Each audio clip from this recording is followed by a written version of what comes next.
કડવા પાટીદાર સમાજની વાડીમાં 8મો સમૂહ લગ્ન ઉત્સવ યોજાયો હતો, જેમાં 37 નવદંપતીઓએ પ્રભુતામાં પગલાં પાડ્યા હતા। બનાસકાંઠા કડવા પાટીદાર સમાજ દ્વારા દર વર્ષે સમૂહ લગ્ન ઉત્સવનું આયોજન કરવામાં આવે છે। તે જ રીતે પાલનપુર ગઠામણ પાટિયા પાસે આવેલી કડવા પાટીદાર સમાજની વાડી ખાતે રવિવારે કડવા પાટીદાર સમાજનો 8મો સમૂહ લગ્ન ઉત્સવ યોજાયો હતો।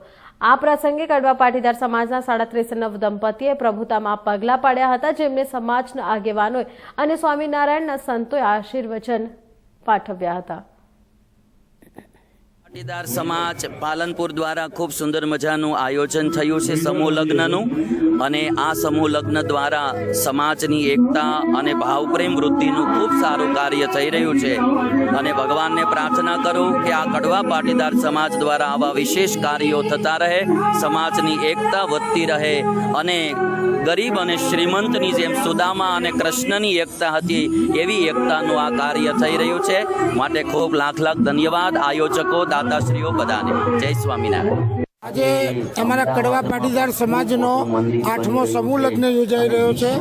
એની જગ્યા સતી માતાના મંદિર પાસે પાલનપુર જોડે અમારી વિશાળ વાડી છે, એની અંદર 37 દીકરા દીકરીઓ આજે ભાગ લીધો છે। અને આ રીતે દર વર્ષે સમાજના સંયુક્ત ઉપક્રમે આનું આયોજન ચાલે છે, અને અમે ભવિષ્યમાં પણ આ રીતે એના પ્રગતિકારક બનાવીને આગળ વધવાના પ્રયત્નો કરીશું।